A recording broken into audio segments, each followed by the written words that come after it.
तो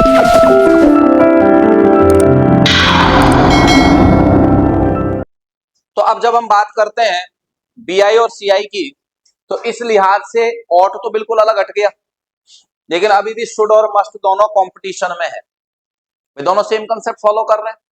तो फिर डिफरेंस कैसे करेंगे? तो डिफरेंस एक आएगा आपके कंसेप्ट के आधार पर। वो कंसेप्ट क्या है? रिटर्न। रिटर्न का मतलब क्या है वो मैं आपको समझाऊंगा, उससे पहले मैं आपको इसको एक्सप्लेन कर दूं। जब कभी भी विद रिटर्न की बात की जाए तब तो आप वहां यूज करेंगे किसका? मस्ट का। और विदाउट रिटर्न वाला कंसेप्ट हो तो यूज करेंगे किसका? शुड का यूज करेंगे। किसका यूज करेंगे? शुड का यूज करेंगे। Got it? लेकिन ये रिटर्न होता क्या है? रिटर्न का मतलब है कि कोई भी मॉरलिटी आप शो कर रहे हैं, कोई भी काम आप कर रहे हैं, तो वो इसलिए कर रहे हैं कि किसी ने आपके लिए पहले कुछ किया है, या फिर आप एक्सपेक्टेशन रख रहे हो कि भविष्य में वो करेगा, उसे कहते हैं हम रिटर्न। विदाउट रिटर्न का मतलब है किसी के लिए भी आप कोई मॉरलिटी शो करो, लेकिन वो आप कोई ऐसी आशा ना रखो, और या फिर आपके लिए उसने कुछ किया भी नहीं हो, तो उसे हम कहते हैं विदाउट रिटर्न। आप मान लीजिए किसी जगह गए, किसी व्यक्ति ने आपसे पैसे मांगे, कोई भी मान लीजिए बैगर वगैरह कोई भी मिल गया आपको, कोई भी बच्चा मिल गया, मोती डूंगरी गणेश जी मंदिर जाए मान लो कनिका, और वहां पे कोई जगह दी दी दी दी 10 रुपए दे दो, दी दी है कि 10 नहीं रुपए तो तू 100 ले ले, तो ध्यान रख अगले महीने ब्याज समेत लेके जाऊंगी वापस। ऐसे बोलेगी कि अपन बोलते हैं कि ऐसे किसी मतलब कोई अपने से ऐसे मांग लेता है? जब नहीं बोलते ना, तो नहीं बोलते हैं तो ये विद रिटर्न है या विदाउट रिटर्न है? Without return. और विदाउट रिटर्न है तो क्या आएगा?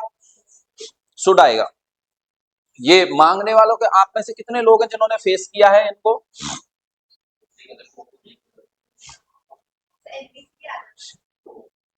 और मांगने का तरीका नॉर्मल ही रहता है क्या?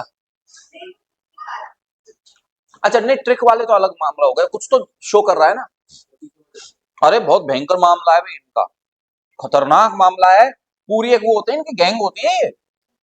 मुझे, हाँ, मुझे इस चीज को रियलाइज मतलब कब हुआ था, जब मैं 2009-10 के लगभग की बात होगी, आई थिंक सो।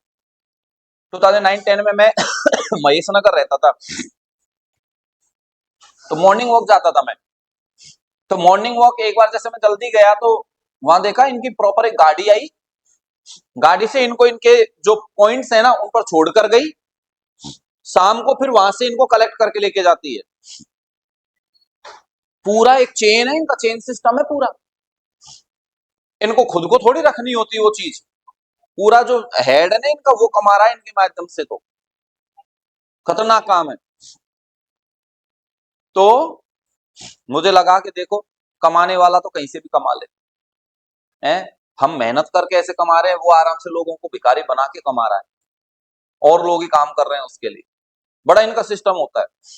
फिर क्या हुआ, धीरे धीरे धीरे धीरे लोगों में एक बात फैलने लगी कि भीख नहीं देनी है, अच्छे खासे हो, हाथ पैर दिए हैं राम जी ने, काम करो।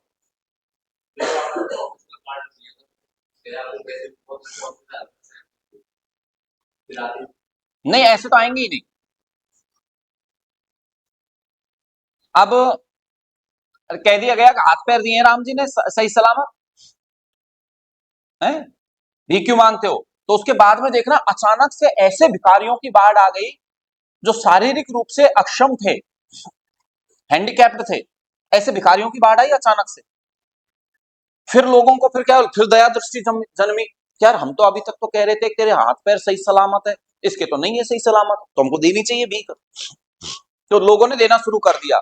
लेकिन फिर हमारे कॉमन सोसाइटी है उसमें भी ऐसे लोग थे जो फिजिकली हैंडीकैप्ड थे, लेकिन मेहनत करके खा रहे थे, चाहे बूढ़े हो गए बिल्कुल कैसे हो गए, लेकिन मेहनत करके खा रहे थे। सब्जी मंडी में चाहे ठेला लगा लेंगे, कुछ भी करेंगे, लेकिन मेहनत से खाएंगे, भीख नहीं मांगेंगे। फिर हमारी सोच बदली, हमने फिर कहना शुरू किया कि मेहनत करके कमाओ, कमा के खाओ कुछ भाई, हाँ ऐसे क्यों मांग रहे हो? हाथ पैर अगर कोई मान लो वो है, कोई अक्षम हो, तुम हैंडीकैप्ड हो, तो देखो हैंडीकैप्ड तो बहुत है, वो भी कमा के खा रहे हैं, भीख तो नहीं मांग रहे। फिर देखना उसके बाद में ऐसे भिखारियों की भीड़ आई, मैंने पूरा एनालिसिस किया हुआ इस चीज पर। ऐसे भिखारियों की भीड़ आई जो या तो आपको ट्रैफिक लाइट्स पर पेन पेंसिल बेचेंगे, और या फिर एक कपड़ा रखेंगे, आपकी गाड़ी है ना उसके बोनट को और शीशे को साफ करेंगे। कह लो तू कह रहा था ना काम करो पैसे कमा, लाभ दे पैसे, काम कर दी तेरी गाड़ी साफ कर दी। जिस फील किया होगा तुमने भी, तुम्हारी उम्र अभी कभी कम है तो तुमने तो यही जनरेशन उनकी देखी होगी, ये कैटेगरी देखी होगी, बहुत खतरनाक। हमारे यहाँ महुआ में जयपुर बस स्टैंड जो है ना, अगर तुम में से कोई उधर होके गया है, कभी निकला है और नहीं निकला है, तो अब विजिट करके आना कभी।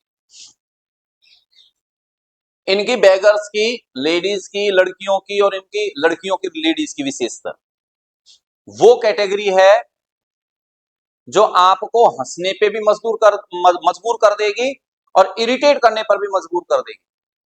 हंसने पे तो इसलिए कि इतने लयबद्ध तरीके से मतलब भीख मांगते हैं, बहुत मतलब तरीके से मांगते हैं। जैसे कैसे मांगेंगे? ऐसे कहेंगे जैसे, ए चश्मे वाली दीदी 2 रुपये दे जा, ए दीदी तेरी नौकरी लगेगी दे जा, ए तेरी शादी होगी तो मल्लू को 100 बींद मिलेगा दे जा। ओ ऐसे बोलते हैं सीरियसली, तुझे सुंदर सा दूल्हे मिलेगा दे जा। है? और इससे जैसे कहेंगे गौरव से कहते हैं तो, ए लाल जर्सी वाले भैया दे जा, तो ये सुंदर सी बीवी मिलेगी दे जा। एक बार मेरे पीछे पड़, मुझे कहें कि ए भैया दे जा, तेरी नौकरी लगेगी दे जा, मैं लग गई। तेरी शादी हो जाएगी तो अच्छी सुंदर सी बीवी मिलेगी दे जा, मैंने की हो गई और सुंदर सी मिली है। ए तेरे बेटा होएगो दे जा, मैंने हो गया। वो कह रहे कि मैं गलत के पल्ले पड़ गई, टाइम वेस्ट हो गया। अगर तुमने उनको मांगते ही अगर तुरंत दे दिए पैसे, तब तो ठीक है चले जाएंगे। अगर तुमने उन्हें 5 मिनट मतलब उनका वेस्ट कर दिया, 5 मिनट, उनका समय बहुत कीमती है, तुम्हारा टाइम तो कोई कीमती नहीं है, उनका बहुत टाइम कीमती है, और तुमने अगर 5 मिनट उनको वेस्ट करने के बाद पैसे दे भी दिए ना अगर, तो भी तुमको गाली सुना के जाएंगे। हाँ ये है उनकी, ऐसा है मामला खतरनाक भाई। हम तो अब क्या है कि वहां के लोकल रहने वाले, तो हमको तो पता है उनका कि क्या है। मेरी दीदी की शादी हुई थी, तो जब बाद में आते हैं ना, जैसे एक बार हम जाएंगे लेने, फिर जीजा जी आएंगे लेने, फिर एक बार और हम लाते हैं, फिर वापस वो लेके जाते हैं, फिर वहीं पर वो मतलब स्थायी अपना ठिकाना बना लेती है। तो उस दूसरी बार जब वो लेने आए, तो गाड़ी अपनी लेके आए, तो हमने कहा जीजा जी हम भी मतलब जयपुर जा रहे हैं, तो ऐसा करो हमको भी अपनी गाड़ी में वहां तक छोड़ दो।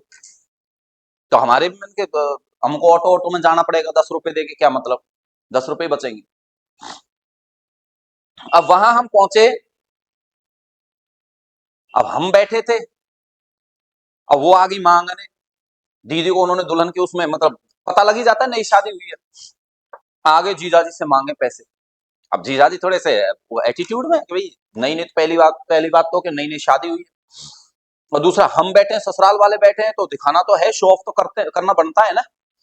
अब उन्होंने, मैंने उनको, जीजाजी तो देने में, मैंने हाथ पकड़ लिया, मैंने रुको, आप समझते नहीं हो, एक को दोगे तुरंत देखना ये इशारा करेगी और 10 आएंगे फिक्स। उन्होंने कहा अरे खोपड़ी खा रही, दे दो। उन्होंने उसको साफ, उन दिनों की बात है 2004 वगैरह की, 2004 में 10 रुपए की क्या वैल्यू थी तुमको भी पता है। हाँ तू तो हुआ ही नहीं था पैदा, तो तुझे तो वैल्यू क्या पता होगी। तो 10 रुपए की वैल्यू इतनी खतरनाक थी कि आज के मतलब ये मान के चल लो, नहीं करते ज्यादा तो मैं नहीं कहूंगा, लेकिन 100 रुपए तो मान के चल लो, आज के 100 रुपए। अब तुम एक बात मान के चलो कि आज अगर तुम किसी बेगर को 100 रुपए दो, तो वो खुश होगा कि नहीं होगा? 10 रुपए को तो इतना ज्यादा लेता नहीं है सीरियस, वो तो क्या सीरियस इसलिए लेते हैं क्योंकि उनका तो गैंग है पूरा, वो टीम है पूरी उनकी, तो वो इकट्ठा होके जाता है ना, तो एक एक रुपए से भी इकट्ठा पूरे रात को, तो इतना उनका कलेक्शन लाखों में होता है। कमिंग कमिंग, तो लाखों में होता है कलेक्शन। तो अब क्या है कि उन्होंने उसको 10 रुपए दे दिए, नहीं माने मेरी बात, आप बिलीव नहीं करोगे, 10 आ गई लेडीज, लड़कियां वगैरह और ये सब, और खोपड़ी खा गई। फिर मैंने अब दो इनको सबको, और 10 रुपए से कम दे नहीं सकते अब, क्योंकि पहले 10 रुपए दे दिए। 10 रुपए से कम देंगे 5 दे दिए, 2 दे दिए, तो गाली सुनने को मिलेगी। तो हम किसी भी व्यक्ति की ऐसे की हेल्प जब करते हैं, हालांकि हम हेल्प नहीं करते, उन्हें इस दलदल में और हम डाल देते हैं, क्योंकि फिर उसे इसकी लत लग जाती है, आदत लग जाती है।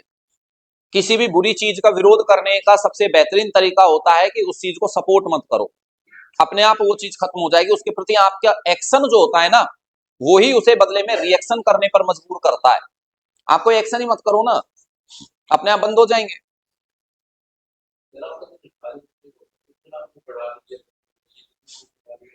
क्या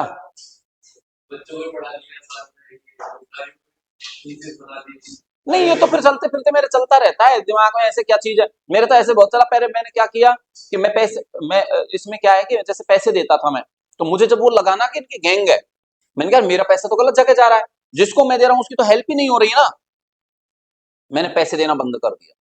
अब कहते हैं भैया भैया सुबह से भूखे हो, कुछ खाया नहीं है भैया, पैसे दे दो भैया, 2 रुपए दे दो। मैंने 2 रुपए में कौन सी डाइट आती है मुझे भी बता, कौन सा होटल खिलाता है 2 रुपए में? हम भी खाएंगे फिर तो वहां पर, घर क्यों बनाएंगे खाना? कोई कटकटा रहा है क्या?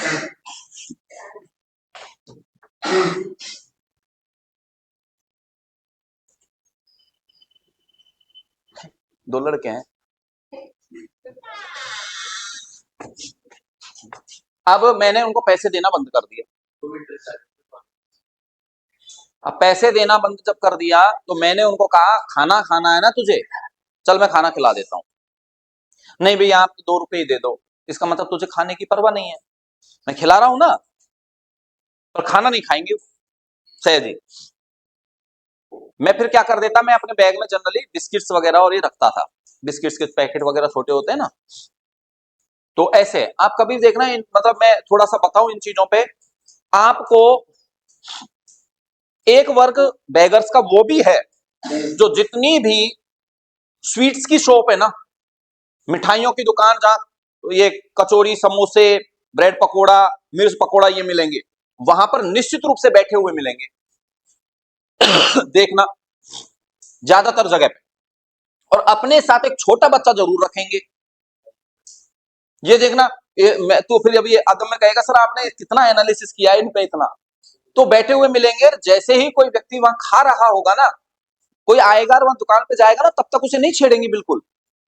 वो मिर्च पकड़ लेकर वहीं पर खाना जैसे ही शुरू करेगा, फिर उसके पास आके उस बच्चे को लेके चले जाएंगे भैया भैया, तो उसको बेचारे को खुद को हेजिटेशन होने लग जाती है कि यार देख मैं तो खा रहा हूं, मतलब इसका बच्चा भूखा है, नहीं नहीं मुझे इसको भी कुछ देना चाहिए।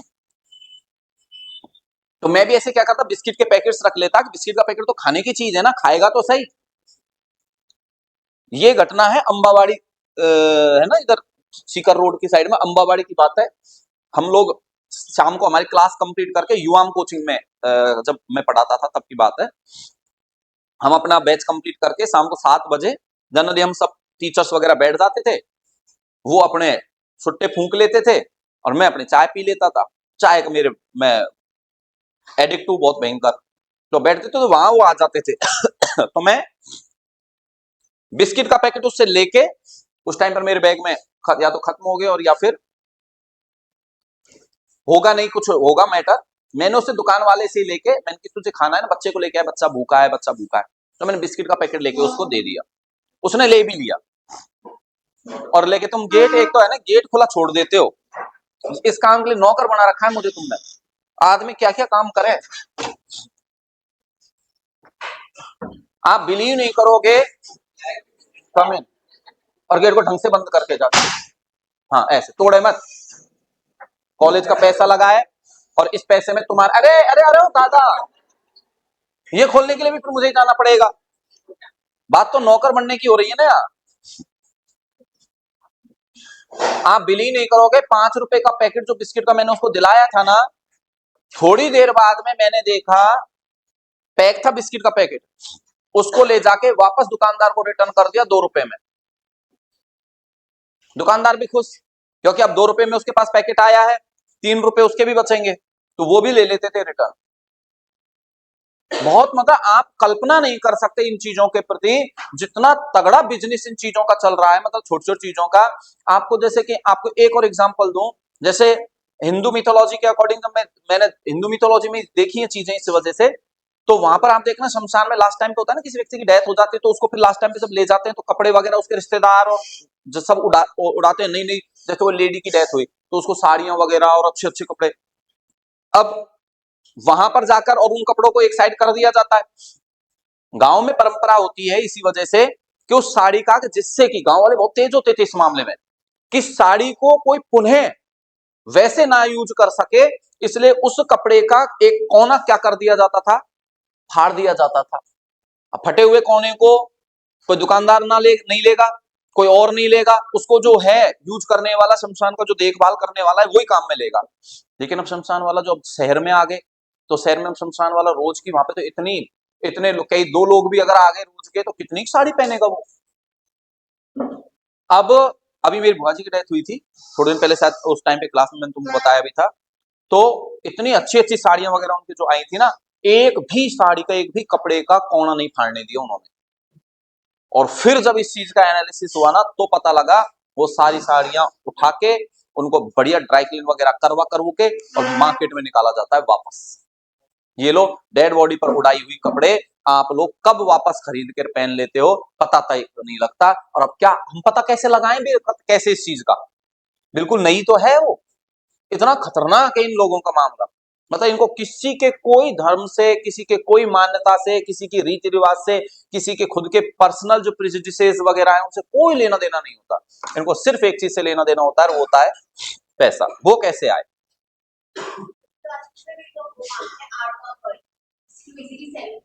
ऑब्वियसली। और इसी वजह से उस बिस्किट के पैकेट के, उस घटना के बाद में मैं बिस्किट के पैकेट रखता, किसी से लेके देता भी, लेकिन फिर मैं क्या कर देता, उसका पैकेट को, रैपर को थोड़ा सा फाड़ के दे देता के लिए, अब तो खाएगा ही खाएगा। ओके, वो दुकानदार तो लेने से रहा, क्या करेगा, खाएगा ही अब तो इसको। फिर मेरी मजबूरी है, फिर मुझे चेंज होना पड़ा। पर लेते नहीं है, सभी लोग लेते नहीं है, ये है मैटर इनका। हाँ, बात ये भी सही है, रजनीगंधा तो कभी नहीं बेचते, वो खाते ही। हाँ, क्या कह रहा, सर वो कपड़े तो पैसे नहीं चाहिए ना वैसे, और जैसे मार्केट में सेल है उसको पता है कि वो परचेज कर लो पहले। अब नहीं पता है, जब परचेज कर रहा है तो करें क्या। पर कई चीजें होती है इसमें बहुत, मतलब एक्चुअली एक बात बताओ, मेरे ख्याल से ऑलमोस्ट सभी के इनमें होगा, मेरे ख्याल से, मुझे नहीं पता वैसे बाकी लोगों के। तो ये देखो, अरे इनकी बात कर ली अभी, आवाज भी ऐसी आई ना, है नहीं, कोई आया आ तो नहीं गया, कोई आया तो नहीं, तो उसको भी कोई निकल रही हो यहाँ से और उसको आए, मेरी बात चल रही है क्या, इंटरेस्ट आया और वो भी आ जाए अंदर। आवाज तो वैसी हुई थी भाई, हॉरर मूवी की तरह। इसमें क्या है कि एक चीज मैं आपको नॉर्मल एनालिसिस करके बताऊं, कि कभी भी देखना किसी भी ऐसे काम के बाद में आकर और नहाने धोने की परंपरा है। पता है क्यों है परंपरा, उस नेगेटिविटी को, जिस नेगेटिविटी के अंडर में रहकर आप आए हो, उस नेगेटिविटी को दूर किया जा सके, आपको शुद्ध किया जा सके, ये परंपरा है। तो इसीलिए उसके संपर्क में जो भी चीज आती है, वो डेफिनेटली वो नेगेटिविटी को क्या करती है, एब्जॉर्ब करती है। और इसीलिए कभी भी कहा जाता है ना, ये होती है चीजें कभी भी, जैसे हम दे देते हैं ना कई बार, आप लोगों में से भी कभी किया होगा, गांव के लोग नहीं करते इतना, शहर में लोग फिर इतना ध्यान नहीं देते, तो शहर के लोग लेते भी नहीं है। गांव में तो एक परंपरा है कि जैसे आप, अब जैसे मेरे बच्चे हैं, उनके कपड़े जैसे छोटे हो गए तो दूसरे बच्चों को दे देते हैं, कोई और पहना लेता है। लेकिन गांव में इससे पहले एक तरीका होता है, उसको डायरेक्ट कपड़े नहीं दिए जाते, जो किसी के पहने हुए कपड़ों से उसकी एनर्जी जो उसके अंदर इन्वॉल्व हो गई, उस एनर्जी से कोई भी किसी भी तरीके का क्या करता है, जो अभी बॉलीवुड में मूवी बनी थी, वो शैतान बनी थी, और वो एक वशम, कौन सी वशीकरण वगैरह, कौन सी एक और आई है अभी लेटेस्ट, है ना, कौन सी, वश लेवल 2, पहले भी आ गई थी क्या एक इससे, अच्छा शैतान का ही वर्जन है सेकंड, ओके।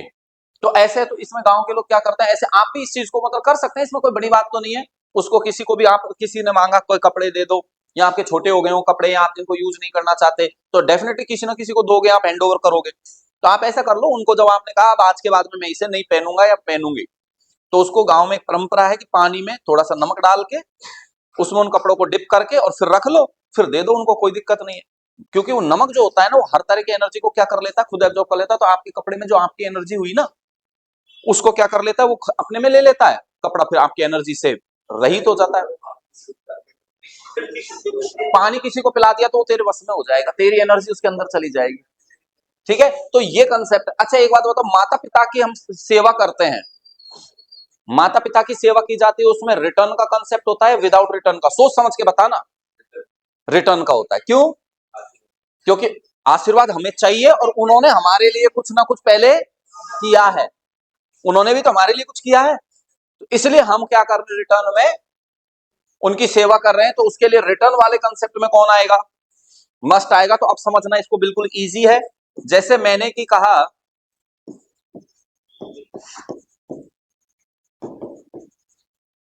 ये मैंने मान लीजिए सेंटेंस बोला, you blank serve your parents, क्या आएगा यहां? क्या आएगा? क्या आएगा भाई? मस्ट आएगा। क्यों? रिटर्न है, इसमें मॉरल ऑब्लिगेशन ही नहीं है, इसमें मॉरल ऑब्लिगेशन ही नहीं है। वी का फॉर्म कहां है यहां? मुझे पता था करोगे तुम ये गड़बड़। तुम तो चल रहे हैं ना, चिड़िया उड़, कबूतर उड़, है, फिर कह दिया चप्पल उड़। तो चप्पल उड़ती है क्या? हाँ उड़ती है। मम्मी आज मैं स्कूल नहीं जाऊंगा, फिर आई चप्पल उड़ती हुई। ऐसे थोड़ी करना है। अरे ये तो देखो, मैंने तुमको उलझाने के लिए यहाँ ये तो दे दिया, सर्व योर पेरेंट्स, लेकिन साथ में मॉरल ऑब्लिगेशन के लिए वी कहां है? वी भी तो है। तो ये सेंटेंस किस कंसेप्ट को बता रहा है? इस सेंटेंस में कौन सा कंसेप्ट माना जाएगा? मॉरल ऑब्लिगेशन तो नहीं है, फिर क्या माना जाएगा? तो इसके अंडर में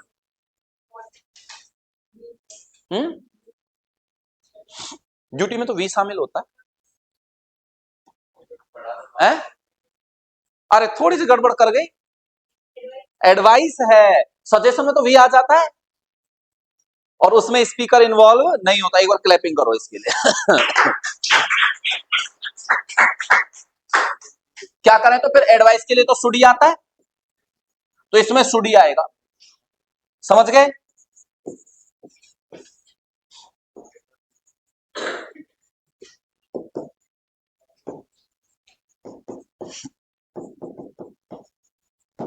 ये सेंटेंस है, ये कौन सा कंसेप्ट बता रहा है? मॉरल ऑब्लिगेशन या कुछ और? मॉरलिटी नहीं है, वेरी गुड। तो क्या है फिर? सजेशन है, और सजेशन के लिए भी क्या आता है? शुड आता है। You have to use should. लेकिन अगर सेंटेंस ये आ गया, we help the poor.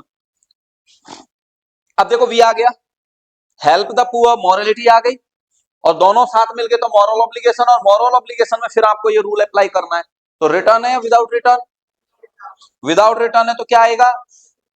Should आएगा। और अगर हम ये इसको ऐसे लिख दें, serve our parents, now morality plus we, अब यह मॉरल ऑब्लिगेशन हो गया जो रिटर्न का भाव बताता है। That's why you have to use must. अब मस्ट यूज करना पड़ेगा। समझ में आई बात? तो पहले सेंटेंस को देखना है, सेंटेंस में कौन सा कॉन्सेप्ट और नोशन यूज किया जा रहा है। After that you have to use appropriate modal, तो ही आपको एन एप्रोप्रिएट मॉडल वहां पर यूज करना होगा। क्लियर? करो नोट। फिर ऑट को हम डिस्कस करेंगे। ऑट के हालांकि यूज अलग हैं बिल्कुल, उसके मैं दोनों तीनों तरीके से आपको बता दूंगा। कल नोट भाई सभी ने? अब समझना थोड़ा ध्यान से। ऑट जो है,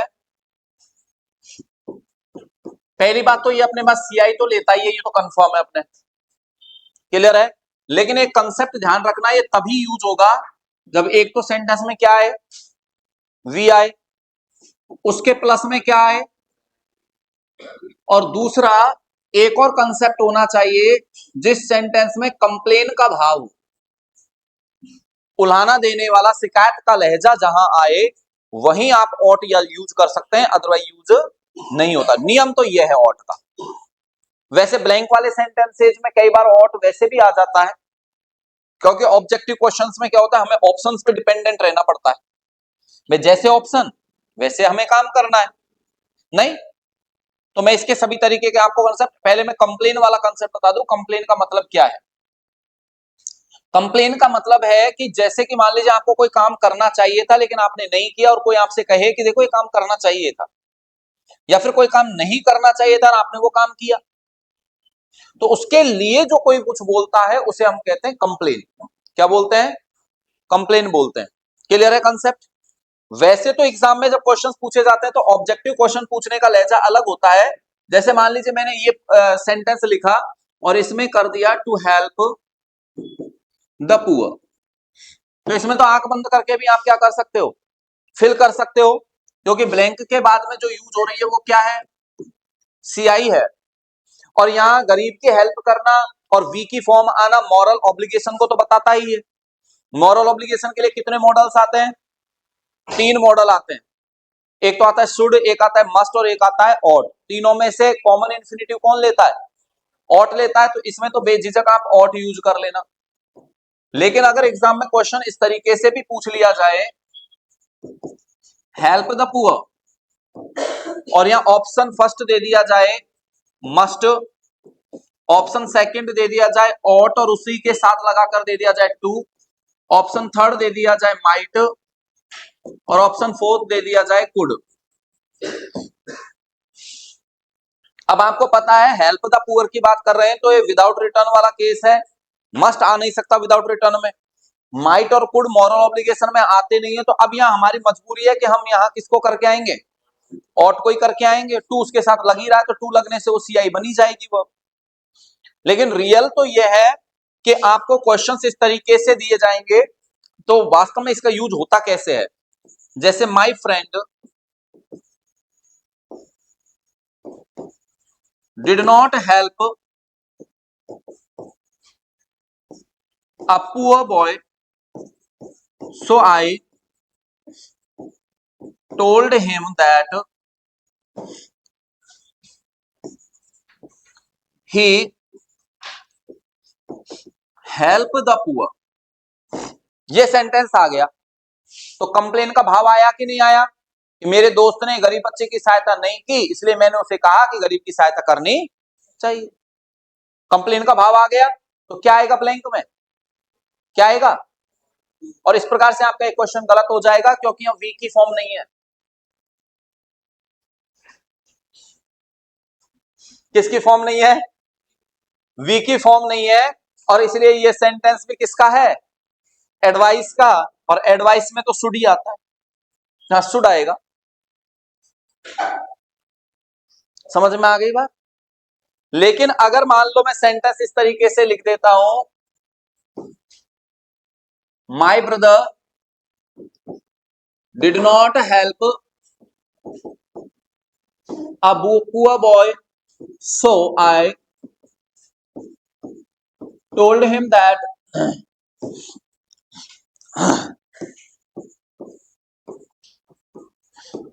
help the poor। सारे कॉन्सेप्ट्स क्लियर रखो। वी आ गया, हेल्प द पुअर, ये आपके मॉरलिटी भी आ गई और कंप्लेन का भाव भी आ गया। नहीं मोहिनी, हाँ चुपचाप खा ले। तो मैं इधर पीठ मोड़ गया तो रैपर की आवाज आ रही है और चुपचाप फिर मेरे देखते ही ऐसे मुंह के आगे हाथ लगा लिया कि ये तो हमारी नॉर्मल आदत है सर। अरे तुम इस सर को जानते नहीं हो, इसके कान बहुत तेज हैं, इसीलिए तो मैं जानबूझ के इधर मुड़ा था, इसको पूरा करवाए भी नहीं। मैंने कहा रैपर की किधर से आवाज आ रही है? और मैंने पहले ही कह रखा है मेरी क्लास में जब भी कोई आए तो ये रजनीगंधा वाला काम मत किया करो। यहाँ रजनीगंधा खा लेते हो तुम क्लास में, रजनीगंधा मत खाया कर, अच्छी चीज नहीं। तो यहाँ पर वी आ गया और ये मॉरलिटी आ गई। तो मॉरल ऑब्लिगेशन तो हो गया। अब मॉरल ऑब्लिगेशन में 3 होते हैं, शुड मस्ट और ऑट, 3 होते हैं। अब इस सेंटेंस में यहां कौन सा भाव आ गया? कंप्लेन वाला भाव आ गया। कंप्लेन वाला आ गया तो वहां शुड और मस्ट हटकर किसका यूज होगा केवल? अब देखो यहाँ ऑट लगा दिया हमने लगाने को, तो लेकिन ऑट अपने बाद बी आई नहीं लेता, क्या लेता है? सीआई बनाने के लिए हमें क्या करना है? उसके साथ टू लगाना है। ये विशेष याद रखना है आपको। इस तरीके से ought का यूज होता है। Clear concept? लेकिन फिर मैं कह रहा हूं जो गलती कर रहे हो उस पर जरूर थोड़ा सा ज्यादा ध्यान दो कि डायरेक्ट भिड़ते ही कोई एक कंसेप्ट आपको मिल जाए, उस पर ध्यान नहीं देना है। पहले ये तो देखना है कि वो मॉरल ऑब्लिगेशन है भी कि नहीं है। तो वी प्लस मॉरलिटी जब तक नहीं आ जाए वो मॉरल ऑब्लिगेशन नहीं है। क्लियर है? तो ऑट क्लियर हो गया आपके, नोट करो इसको।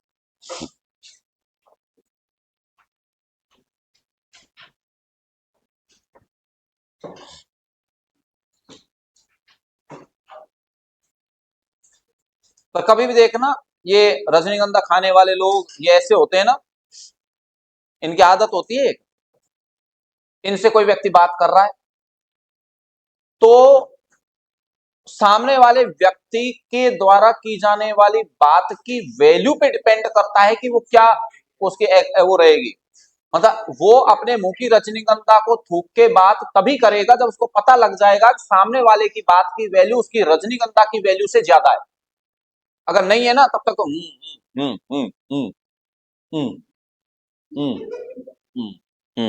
ऐसे करा जाएगा। और जब रियलाइज हो जाएगा नहीं अब तो भाई इसकी बात की वैल्यू है, तो तब उसे स्पिट करके और तब जाके बात करेगा।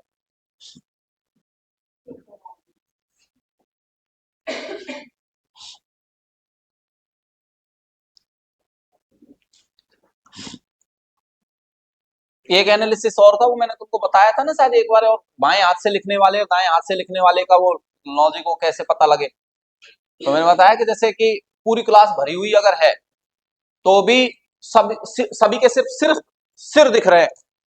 जैसे अंतिमार खुशी बैठे हैं उधर, उधर वो रोहित और वो सजल बैठे हैं उधर, और आगे से मैं मान लो इनके हाथ मुझे नहीं दिख रहे, सिर्फ इनकी सिर मुंडी दिख रही है। तो भी मैं ये बता सकता हूं कि कौन बाएं हाथ से लिख रहा है कौन दाहिने हाथ से है। क्या कह रही है खुशी? कोई भी बता देगा? तो कैसे पता लगता है मैं बताऊं, देख जो व्यक्ति जिस हाथ से लिखता है ना उसका सिर उसके अगेंस्ट टिल्ट होता है। वेरी गुड, उसके अगेंस्ट टिल्ट होता है, ये फिक्स है। बाएं हाथ से लिखने वाला देखने ना उसके अगेंस्ट यू टिल्ट करेगा, दाएं हाथ वाला यू करेगा। अब इसको देखना आयुषी को, ये जब लिखे देखना ये इधर की साइड टिल्ट करेगी, है ना आयुषी? ऐसे ही है ना, ऐसे है। तो मैंने किया, आप कभी देखना इंसान जब बुढ़ा हो जाता है, इंसान जब बुढ़ा हो जाता है तो उसकी गर्दन भी हिलने लग जाती है ना, बुढ़े हो जाते हैं जब। तो उसमें भी मैंने देखा, तो एनालिसिस किया भैया कि औरत जब भी कभी कोई लेडी अगर बूढ़ी होगी तो उसकी गर्दन हिलेगी ना, तो यूं हिलती है देख। और मेल जब भी होगा तो यूं यूं गर्दन हिलती है। अब मैंने कहा यार ये क्या चक्कर है तो इंसान ही तो, दोनों की गर्दन एक जैसे हिलनी चाहिए, ये क्या चक्कर हुआ? फिर मैंने कईयों से पूछा, जवाब नहीं दिया, तो फिर मैंने तो खुद ने एनालिसिस किया। फिर मैंने एनालिसिस किया कि शायद इसका रीजन ये है कि मेल कैंडिडेट यूं गर्दन करके कहता है कि नहीं भाई बहुत परेशान किया तूने जिंदगी भर, अब सहन शक्ति से बाहर हो गई ये बात। लेकिन लेडी कहती है अरे नहीं नहीं अभी कहाँ, अभी तो जीवन और बच रहा है। तो है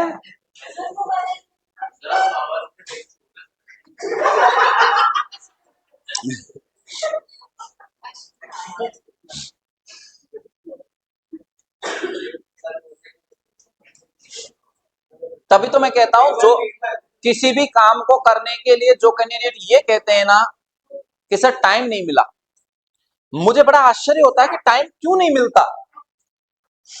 टाइम क्यों नहीं मिलता, ये तो तुम हो जो अभी मेरे सिर्फ एक दो पहलुओं को ही जानते हो, वरना जो कैंडिडेट बहुत नजदीक से जानता है, जो मेरे हर पहलू को जानता है, वो कहता है कि सर मतलब अभी इसने कहा ना जैसे आपके पास 48 आवर्स होते हैं क्या दिन में, तो ऐसे ही और लोग भी कहते हैं, ये पहला कैंडिडेट नहीं है ऐसे। जैसे कि हमारे फ्रेंड्स वगैरह जो कहते हैं, वो कहते हैं कि जैसे मैंने अपने घर में एक्वेरियम एक मेंटेन कर रखा है जो प्लांटेड एक्वेरियम है, 6 फीट बड़ा है, इतना बड़ा, तो प्लांटेड है, नेचुरल प्लांट्स हैं उसमें। अब नेचुरल प्लांट्स है तो उनकी केयर बहुत भयंकर तरीके से होती है। तो उसमें वो कहते हैं यार तुम्हें टाइम कब मिल जाता है, गार्डनिंग का मुझे शौक है तो मैंने मेरी बालकनी वगैरह में पेड़ पौधे बहुत उससे लगा रखे हैं, कि तो उनकी भी केयर हो जाती है इनकी भी हो जाती है, कैसे पॉसिबल है? मैंने कि टाइम तो उतना होता ही है, खूब होता है। 1 आवर में 60 मिनट्स होते हैं, आखिर कम होते हैं क्या? खूब होते हैं, समय निकालने पर डिपेंड करता है। और इसलिए कहा जाता है, मैं हमेशा कहता हूं स्टूडेंट से, अपनी लाइफ में कम से भी कम नहीं करते हुए तो 2 हॉबीज डेवलप करो। 2 हॉबी कम से कम, सिंगल नहीं, कम से कम 2 हॉबी डेवलप करो। ये आपको उस विपरीत परिस्थिति में कॉन्फिडेंट रहने में हेल्प करती है हॉबीज। जब आप कभी किसी टेंशन में होते हो तब आपकी हॉबीज ही आपको बचाती हैं। सुसाइड ज्यादातर वो कैंडिडेट करते हैं जिनके जीवन में कोई हॉबी नहीं होती, और वो जब टेंशन में होते हैं तो इतना ज्यादा फ्रस्ट्रेट हो जाते हैं कि उनको बचाने का कोई जरिया होता ही नहीं है। इफेक्ट है, देख लेना। अब हॉबी डेवलप कर लिया आपने 2-3, एक हॉबी अगर मान लो फेल भी हो गई उस जगह पर तो दूसरी में इन्वॉल्व हो जाओ, इतने में आपकी टेंशन खत्म हो जाएगी। नहीं कर लिया नोट भाई? ये है आपका मॉरल ऑब्लिगेशन का केस। समझ में आ गया? मैंने ऑट का आपको दोनों तीनों तरीके से यूज बता दिया कि एग्जाम में जिस तरीके का क्वेश्चन पूछा जाए उसी तरीके से आपको परफॉर्मेंस देनी है। आफ्टर दैट नेक्स्ट जो आता है पॉसिबिलिटी को रिप्रेजेंट करने वाला केस। किसका है? पॉसिबिलिटी के लिए एक आता है क्या? कैन, एक आता है मे, एक आता है आपका कुड, एक आता है आपका माइट, और एक आता है आपका क्या? मस्ट। अब समझना पहले, कैन, मे, कुड, माइट 2 तरह की पॉसिबिलिटी बताता है और एक है मस्ट। तो टोटल कितने टाइप की पॉसिबिलिटी हुई हमारे पास? 6 तरह की पॉसिबिलिटी हुई। हाँ, तो 6 तरह की पॉसिबिलिटी है हमारे पास। और 6 टाइप्स की पॉसिबिलिटी को हम आइडेंटिफाई कैसे करें, बहुत सिंपल तरीके से मैं बताऊंगा आपको। पहले तो जो इसका रूल है वो ही मैं डिस्कस कर रहा हूं। Can is related to about 100% possibility. It is not 100%, it is about 100%। About 100% का मतलब होता है जो जनरल ट्रूथ होते हैं ना, क्या होते हैं? जनरल ट्रूथ होते हैं। जनरल ट्रूथ का मतलब होता है, आप कहते हो ऐसा तो होता ही है, होता ही है। कोई रेयर केस में नहीं हो तो अलग बात है, वरना ऐसा तो होता ही है। हा? तो उस कंडीशन में आपको किसका यूज करना है? कैन का यूज करना है। मे जो होता है ये कितने को बताता है? 50% पॉसिबिलिटी इन प्रेजेंट, और ये अबाउट 100% इन प्रेजेंट। ये अबाउट 100% इन प्रेजेंट को बताता है, ये 50% इन प्रेजेंट को, यानी ऐसा हो भी सकता है और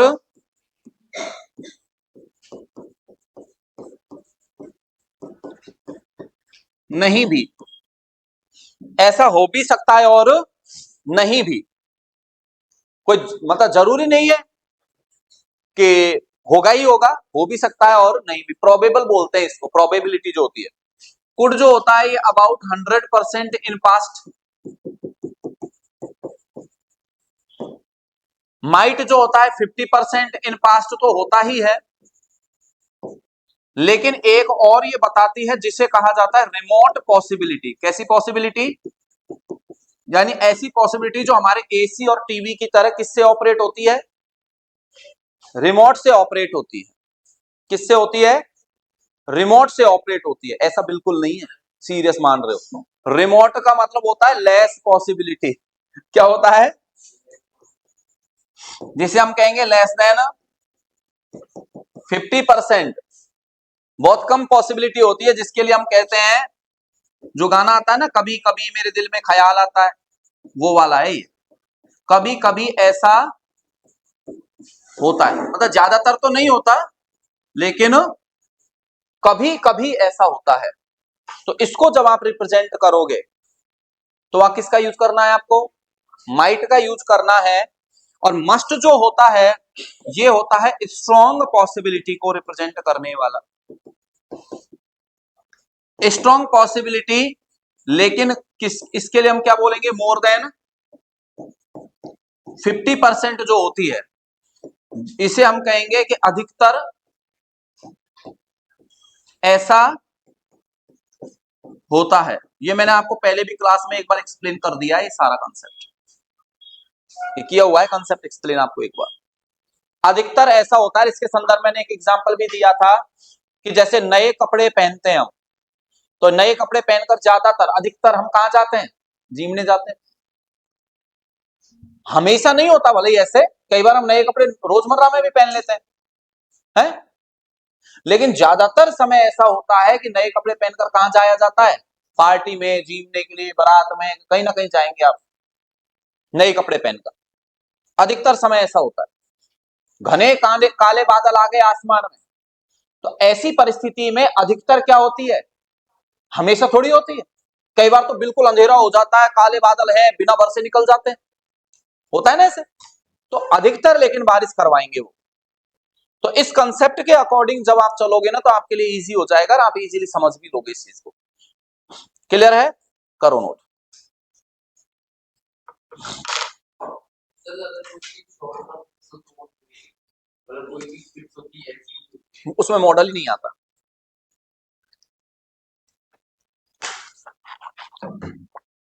श्योरिटी होने पर, जैसे एक श्योरिटी है ना, श्योरिटी तो इसमें मॉडल नहीं आएगा, प्रेजेंट इंडेफिनिट आएगा। श्योरिटी होने पर प्रेजेंट आता है। जैसे श्योरिटी हुई काम की, प्रेजेंट है, मेरा भाई नाच रहा होगा, ये मॉडल लेकर सेंटेंस बनाया जाएगा। My brother will be dancing, या मॉडल के साथ बनेगा सेंटेंस। मेरा भाई नाच रहा होगा, मतलब आप अज्यूम ही तो कर रहे हैं, हकीकत तो पता आपको तब लगेगी जब जाके देखोगे भाई नाच रहा है कि नहीं नाच रहा। और अब जैसे ही आपने जाकर देखा कि हाँ भाई साहब नाचने का काम कर रहे हैं, तो फिर क्या बोलोगे? मेरा भाई नाच रहा होगा या मेरा भाई नाच रहा है? प्रेजेंट में आ जाएगा तुरंत सेंटेंस। कंफर्मेशन के बारे में सिर्फ एक ही टेंस बताता है, कौन? Present tense.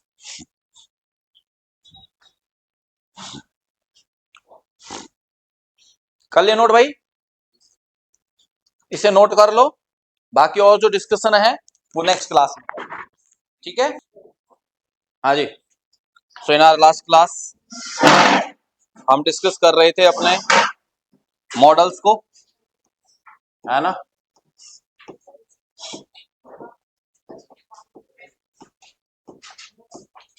और मॉडल्स में हम पॉसिबिलिटी डिस्कस कर रहे थे, और लास्ट में पॉसिबिलिटी के कॉन्सेप्ट्स मैंने समझा दिए थे। अब कुछ सेंटेंसेज मैं लिख रहा हूं, उनमें आप कंप्लीट करना। जैसे कि मान लीजिए एक सेंटेंस लिखा गया,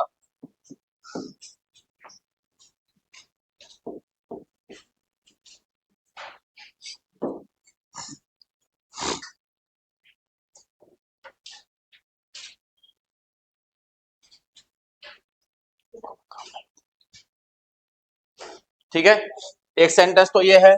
दूसरा,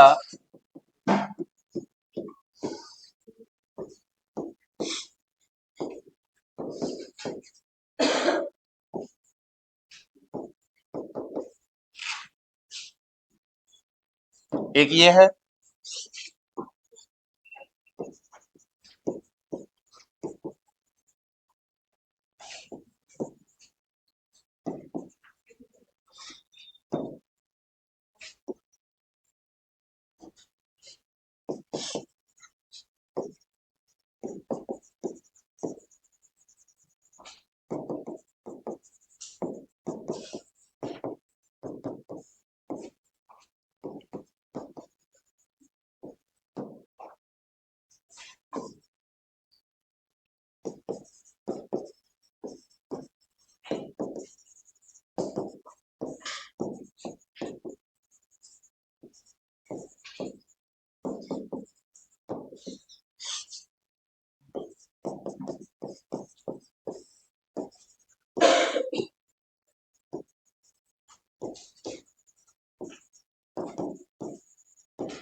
ये नोट करो और फिर ब्लैंक्स को फिल करो।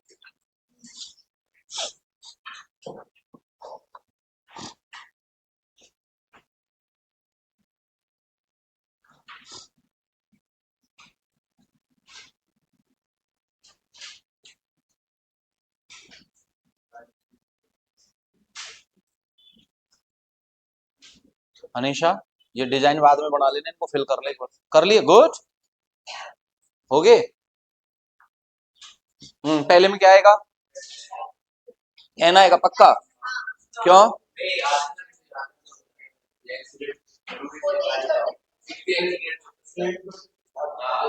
गुड गुड, फिर तो ठीक है।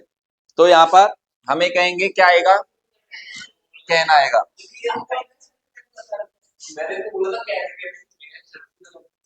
इसने गूगल पे देखा होगा। तो फिर अगले में कैन क्यों? गुड, कैन आएगा। बट सर अगर यहाँ पे केयरफुल होगा केयरलेसली आया है, केयरलेसली जाएगा तो कंफर्म है कि जलाएगा ही जलाएगा। तो वहां पर ऐसा तो होता ही है, वो वाला कंसेप्ट है यहाँ पर। थर्ड में क्या है?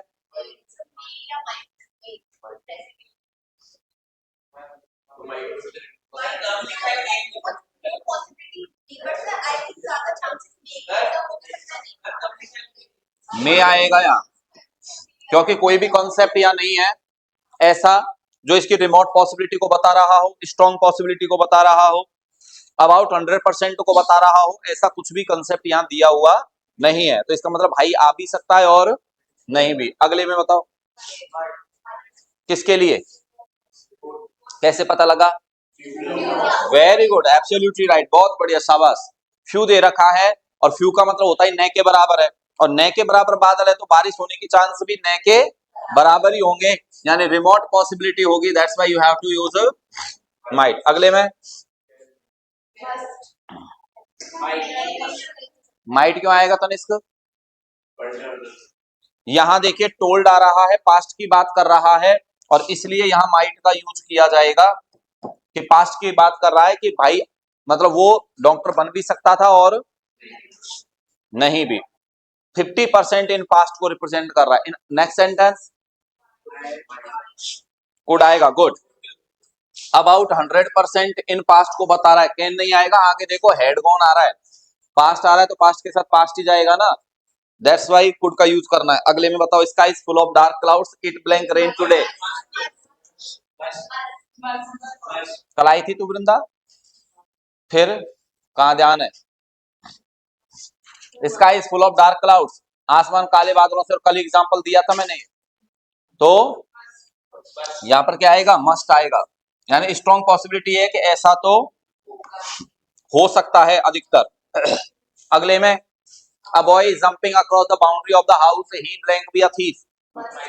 मस्ट आएगा। गुड, मस्ट आएगा। माइट क्यों आएगा? बाउंड्री तो कौन कूदता है? ज्यादातर समय पर चोर ही कूदते हैं। अब तुम रात को मूवी देख के जाओ तो तुम भी कूदो, लेकिन वो मैंने इसीलिए तो कहा अबाउट 100% थोड़ी होता है, स्ट्रॉन्ग पॉसिबिलिटी है। ज्यादातर समय कौन कूदता है ऐसे? चोर ही कूदता है, तो वहां पर स्ट्रॉन्ग पॉसिबिलिटी। अगले में क्या आएगा? मस्ट आएगा। कल ही बताया है, पहले भी बताया था कि नए कपड़े पहनकर ज्यादातर समय कहां जाया जाता है? पार्टी में जाया जाता है, जिम में जाया जाता है, हैं? ये बताया था, तो ध्यान रखो इस चीज को। तो बर्थडे पार्टी नहीं है, पार्टी तो लिख रहा है।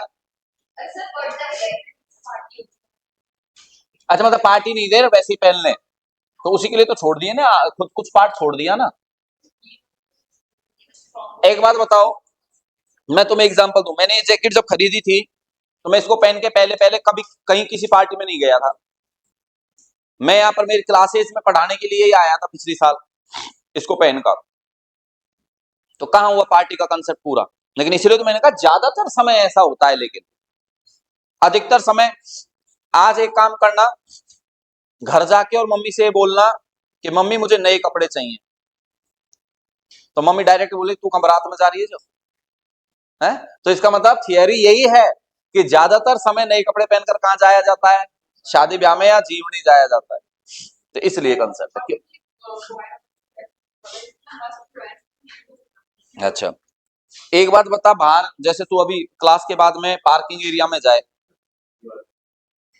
और वहां पर कोई कैंडिडेट अपनी बाइक के हैंडल को जोर जोर से ऐसे करने में, उसके लॉक को तोड़ने में लग रहा है, या फिर कोई कैंडिडेट है वो तू उसे जानती नहीं है कौन है, उसका मकान है, तो वहीं से उसके मकान के आगे होकर निकल रही है, वो जोर जोर से क्या कर रहा है, अपने मकान के गेट को, उसको ताले को क्या कर रहा है, गेट पर तोड़ रहा है।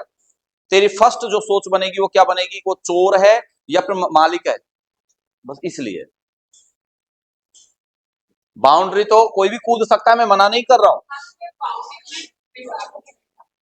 भाई, बाउंड्री कूद कर अंदर कौन जाएगा, जो खुद का आदमी होगा वो तो गेट से नहीं जाएगा डायरेक्ट, बाउंड्री कूद कर कौन जाएगा, बाउंड्री तो वही कूदेगा जो चोर होगा, है इसलिए। किसी बच्चे की बॉल अंदर से छोड़ के नहीं तो मैंने, तुम समझ ही नहीं रहे हो यार, मैंने अबाउट 100% थोड़ी बोला है, मैंने ज्यादातर समय ऐसा बोला है ना, इसका मतलब है कुछ समय पर और लोग भी जो चोर नहीं है वो भी जा सकते हैं ऐसे कूद कर बाउंड्री। पूछना तो जरूरी है यार, नहीं पूछना तो आवश्यक है, जिसका भी कोई कंफ्यूजन है, जरूरी नहीं किसी एक कैंडिडेट को जिस अप्रोच और टेक्निक से, अब तो सुन ले, हे जिस अप्रोच और टेक्निक से किसी एक कैंडिडेट को समझा रहा हूं वो दूसरे के अकॉर्डिंग फिट बैठे, दूसरे की अलग अप्रोच टेक्निक हो सकती है। तो भाई अपन जो कोई भी कैंडिडेट बॉल वाला जा रहा है या कुछ भी है, तो इसीलिए तो कुछ गुंजाइश छोड़ दी ना वहां पर। मैंने खुद ने पहले ही इस सेंटेंस को बोलने के समय पे क्या बोला था, तू तो बॉल वाली छोड़ बात तुझे तेरे घर में अलग से रूम मिला हुआ है क्या, तो अलग से रूम जब मिला हुआ है तो तू एक दिन घर वालों को बिना बताए और चला गया रात को 9 से 12 के शो में मूवी देखने, घर वालों को पता नहीं, अब पता नहीं था कि गया हुआ है बाहर, तो घर वालों ने क्या किया, मेन गेट पर लॉक लगा दिया, ऑब्वियसली रात को लगाते हैं। तू रात को जब आया तो तेरे घर यार लॉक लग गए, तो अब क्या करें कि अब तू फालतू बकवास मत करे, या तो लॉजिक सुन ले। अब मैं बात एग्जाम्पल के तौर पर कर रहा हूं कि, तो यहां पर मान लो फिर तू आए कि लॉक लग गया यार, कि अब क्या करें, फिर तुझे क्या है कि घर वाले तेरे पापा के नंबर देना, घर वालों ने ज्यादा सुविधा दे रखी है, तुझे कुछ बंद करवानी पड़ेगी तेरी ये फैसिलिटीज हैं, किसको एक्स्ट्रा चाबी दे रखी है तुमने, ये कभी भी कहीं पे भी आवारा घूम सकता है ऐसे, तो इसको मत दो, ये फैसिलिटीज बंद करो, इसकी सारी फैसिलिटीज। अरे वो सब करवा दूंगा, तू नंबर तो देना, हाँ। बाद में दे देना, पंचायत कम कर। फिर तू आया, तूने क्या सोचा कि यार घर वालों को जगाएंगे अगर, अभी दो ही उपाय है अपने पास, या तो बाउंड्री कूद कर जाया जाए और या फिर घर वालों को जगाया जाए, लेकिन घर वालों को जगाएंगे तो दो युग की घटनाएं एक रात में घटित हो जाएंगी, उससे क्या फायदा भाई, दो युग की कौन सी, त्रेता युग में तो हुई थी क्या, रामायण, और द्वापर में हुई थी, तो पहले तो घर वाले रामायण सुनाएंगे और फिर महाभारत होगी घर में, क्या फायदा। तो बेटर है कि बाउंड्री कूद कर जाया जाए, और जैसे तू बाउंड्री कूद कर जाने लगा, पीछे से गश्ती पुलिस वाले ने पकड़ के खींच लिया तुझे, चोर बहुत दिन से चोरी कर रहा है कॉलोनी में, आज आया है तू पकड़ में, कह रहे सर मैं चोर नहीं हूं, मेरा खुद का घर है। अच्छा, हर चोर ऐसे ही बोलता है, तेरा घर है तो बाउंड्री का कूद रहा था, धीरे बोलो साहब, जिसलिए कूद रहा था वो तो हो ही जाएगा। अब इतने में तो घर वाले आ गए आवाज सुनकर, तो भाई गश्ती पुलिस वाले ने तुझे क्यों रोका, क्योंकि उसको लगा। अब तू एक बात सुनो, जैसे मान ले मैं नीचे गया, अभी मेरी बाइक की चाबी जो है वो कहीं खो गई मुझसे, और मैंने अपने, उसको जनरली कहा जाता है कि जो बाइक के हैंडल लॉक होता है ना, उसमें एक जैसे कि उधर ऐसे लात मारो जोर से 2-3 बार तो वो लॉक टूट जाता है, हैंडल लॉक। अब मैं ऐसे उसको करने में लग रहा था, तेरे क्लास का कोई साथी जो मुझे नहीं जानता वो मुझे टोकता है, टोकेगा कि नहीं टोकेगा, अरे भैया क्या कर रहा है, किसकी गाड़ी में क्या कर रहे हो भाई, ऐसे क्या कर रहे हो उस गाड़ी को। अगर उसको ये रियलाइज हो जाए कि मेरी गाड़ी है तो वो क्यों बोलेगा, और खुद की गाड़ी में कोई कैंडिडेट लात क्यों मारेगा। प्रथम दृष्टया तो हम ये मानते हैं ना, भाई अब चाबी खो गई तो मैं ऐसा कर रहा हूं, वो मुझसे बहसबाजी कर रहा है, इतने में तू पहुंचा, तो उन्होंने कहा क्या हुआ सर, सर क्या सर है मेरे, तो ऐसे गाड़ी क्यों तोड़ रहे हैं, ये बाइक उठाने वाले गिरोह के आदमी है क्या। तो उन्हें कहा अरे भाई खुद की बाइक है सर की, क्या अच्छा अच्छा अच्छा। तो फिर जो रियलिटी हुई वो तो तुझे ही पता लगी ना, अनजान व्यक्ति को तो पता नहीं है, इसलिए कुछ पार्ट हमने छोड़ दिया कि जो जरूरी नहीं है कि नए कपड़े पहनकर हमेशा मतलब पार्टी में जाया जाए, हम नॉर्मल में भी पहन सकते हैं, लेकिन नॉर्मल में जो पहनेंगे वो कम लेवल पर पहनते हैं, यानी कभी कभी पहनते हैं नए कपड़े हम रूटीन में, वरना नए कपड़े हम जनरली पहले किसके लिए रखते हैं, कहीं आने जाने के लिए, फिर जब एक दो बार जब आने जाने में पहन लेंगे तब भले रूटीन में पहन लो उनको। यही होता है हमारा कंसेप्ट सामान्यतः।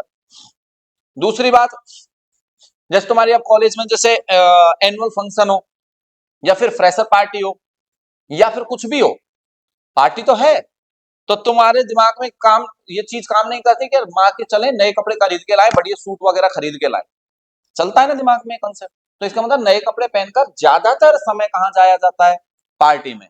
अगर कोई इलीगल तरीके से बाउंड्री कूद रहा है, अगर ताला तोड़ रहा है, तो ये सब एक्टिविटीज किसकी हैं, चोर की हैं। ऐसा नहीं है कि हर बार जो ये काम कोई करेगा वो चोर ही होगा। फॉर एग्जाम्पल दिवाली से जस्ट पहले मुझे जैसे गांव निकलना था, तो गांव निकलने से पहले मेरी इंस्टीट्यूट जो है वहां मुझे पूजन वगैरह करके जाना था। तो हमने क्या विचार किया, पहले तो ये था कि मैं एक बार कोचिंग पर जाकर पूजन करके और फिर घर जाके और फिर चलेंगे अपन सिंधी कैंप, और वहां से फिर गांव चलेंगे। फिर मेरा विचार हुआ कि यार ऐसा करते हैं, इसमें ज्यादा टाइम लगने की संभावना है, उसके बजाय ये है बच्चों की इनकी सबकी इच्छा थी पापा हमें इंस्टीट्यूट चलना है, इंस्टीट्यूट चलना है। मैंने चलो एक काम करते हैं, फिर घर से पूजन करके, मैम दिवाली पे यहाँ रहते नहीं है, धनतेरस से भी पहले ही निकल जाते हैं हम, तो फिर थोड़ा मन में संतुष्टि रह जाती है ना, पूजन करा है हमने। अब हमने वहां घर पे पूजन किया, मेरे क्या रहता है कि वहां इंस्टीट्यूट की जो चाबी वगैरह रहती है ना, वो मेरे बाइक की चाबी में ही रहती हैं। ये जैसे कि ये बाइक की चाबी है, तो ये दोनों, एक मेन गेट की, एक मेरे उसकी जो हॉल है ऑफिस है उसकी चाबी है, तो ये इसी में लगी रहती है परमानेंट। अब हुआ क्या, विचार तो कर लिया, अब जल्दीबाजी में घर पूजन करके और मुहूर्त था उसके अकॉर्डिंग वहां इंस्टीट्यूट पहुंचना था। इंस्टीट्यूट पहुंचना था तो फिर फटाफट ऑटो करके और हम इंस्टीट्यूट के लिए रवाना हो गए। लेकिन अब बाइक तो चाहिए नहीं थी ना हमको, हम तो ऑटो से जा रहे हैं, तो बाइक चाहिए नहीं थी। अब इंस्टीट्यूट की चाबी कहाँ है, बाइक की चाबी में। बाइक चाहिए नहीं तो बाइक की चाबी क्यों लेगा कोई कैंडिडेट, और हम पहुंच गए इंस्टीट्यूट।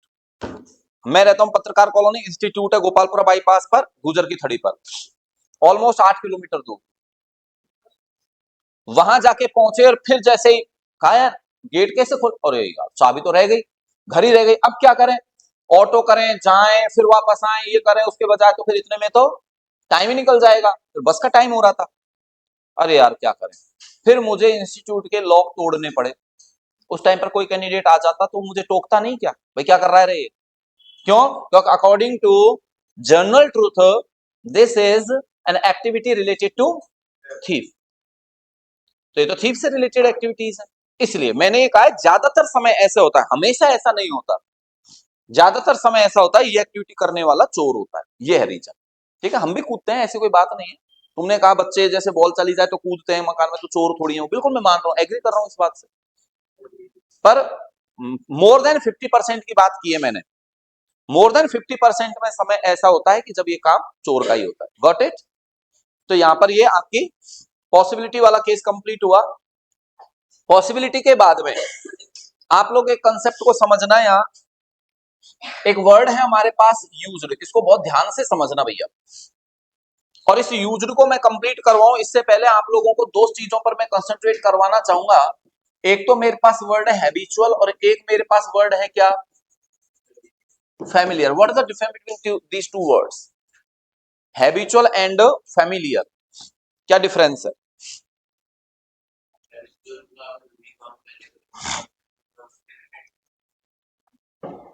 और कोई? So habitual is like आदत बना, habit मिसाल को देखिए habitual नहीं तो हिंदी में हो गया ना, हिंदी में हो गया ना फिर। हाँ फिर, और फेमिलियर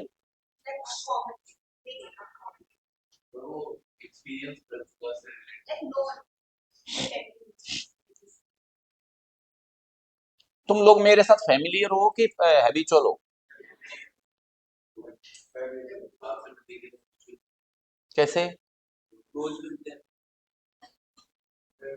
हाँ ये बात मान सकते हो, पर तुम रोज तो नहीं आते हो।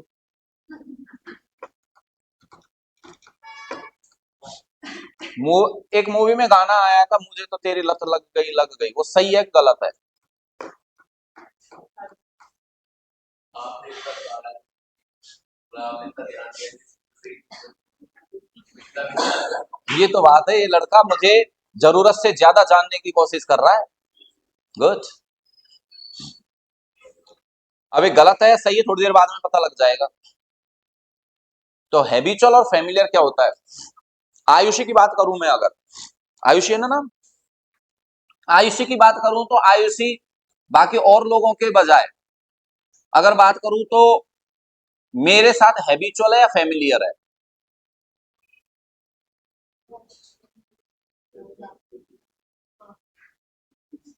हैबिचुअल है या फेमिलियर है? स्वजल की बात करूं तो हैबिचुअल है या फेमिलियर है?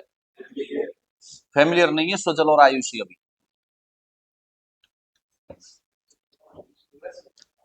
और तुम सब लोग जो और हो, ऑलमोस्ट ऑलमोस्ट ऑलमोस्ट जैसे, हाँ लगभग लगभग मान के चल लो, सभी के सभी फैमिलियर की कैटेगरी में पहुंच चुके हो ऑलमोस्ट।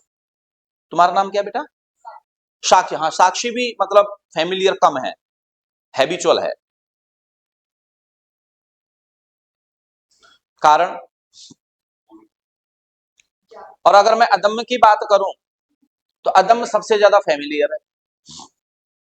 सबसे ज्यादा इंटरेक्शन। इंटरेक्शन होता है तो मतलब क्या नहीं है? उन दोनों के बीच क्या नहीं है? वेरी गुड, हेजिटेशन नहीं है। जहां हेजिटेशन खत्म हो जाती है, अब ये जब बात करता है तो डांट भी पड़ती है ना कई बार इसको, लेकिन उसके बावजूद ये डिस्कशन करता है मुझसे। हेजिटेशन खत्म होने के बाद, फैमिलियर होने के बाद में ये नहीं देखा जाता कि ये गलत है या सही है, बस मुझे काम करना है। तो मैं जो बोल रहा हूं सर को वो सही लगेगा या नहीं लगेगा, ये इस बारे में विचार न करके सर से इसको बात करनी है। It means he is well familiar, पूर्णतः फैमिलियर है। और इन कैंडिडेट का साक्षी है, आयुषी है, स्वजल है, इनका मैंने नाम लिया है। वो क्यों लिया है? क्योंकि इनके साथ इतने दिन हो गए मुझे यहाँ डिस्कस करते हुए, मतलब सभी लोगों के साथ, पर ये बात करते नहीं है कि तुमने कभी ऐसे, मतलब आयुषी ने एक दो बार क्वेश्चन पूछ लिया वो ठीक है, साक्षी ने मतलब स्वजल ने तो मतलब कभी डिस्कशन ही नहीं किया। दैट्स वाई, लेकिन क्लास में आ रहे हैं तो हैबिचुअल हम इनकी एक्टिविटी को मानेंगे। मेरे साथ ये हैबिचुअल भी नहीं है एक तरीके से, क्योंकि इंसान के साथ व्यक्ति का हेजिटेशन जो होता है वो खत्म होना होता है, इंसान के साथ कभी कोई हैबिचुअल नहीं होता। और हैबिचुअल होने का मतलब है आदत नहीं होती कभी किसी को। एक गाना आया था ना, अब तो आदत सी है मुझको, है? तो वो सब गलत है गाने। ये तो सब तुमको क्या है कि थोड़ा अट्रैक्ट करने के लिए ऐसे बना दिए हैं, वरना इंसान की इंसान को कभी आदत नहीं होती, लत नहीं होती। लत किसी एक्टिविटी की हो सकती है। एक्टिविटी की लत हो, वही तो बोल रहा हूं, तो इंसान की लत थोड़ी है वो तो एक्टिविटी के साथ लत है ना। इंसान के द्वारा, इंसान की लत थोड़ी है, इंसान की हैबिट थोड़ी हो सकती है? इंसान की हैबिट नहीं होती। शब्दों में डिफरेंस समझो तुम। नहीं है बेटा, अगर रोज देखने के लिए तुम मतलब देखना चाहते हो उसको रोज, तो मैं उनको वही देख रहा हूँ, कहीं और तो आपको एक ही सीट में बैठे देखते तो उनको उनकी बैठने की पोजीशन के अकॉर्डिंग तुम हैबिचुअल हो। दादाजी के प्रति हैबिचुअल थोड़ी हो भाई। थोड़ा सोच के तो देखो, हम ये बोलेंगे दादाजी के प्रति हैबिचुअल हूं मैं, दादाजी के प्रति एडिक्टेड हूं मैं, अच्छा लगेगा? नहीं होता। इंसान, मैं यही तो बोलना चाह रहा हूं आपको, इंसान इंसान के साथ हैबिचुअल और एडिक्टेड, और इसीलिए गाने गलत हैं। तीन ही चीज हो सकती हैं, इसको तो मैं समझाऊंगा ही। आप जब वास्तविक चीजों पर जाओगे ना तो उनको समझना। एक वर्ड है क्या?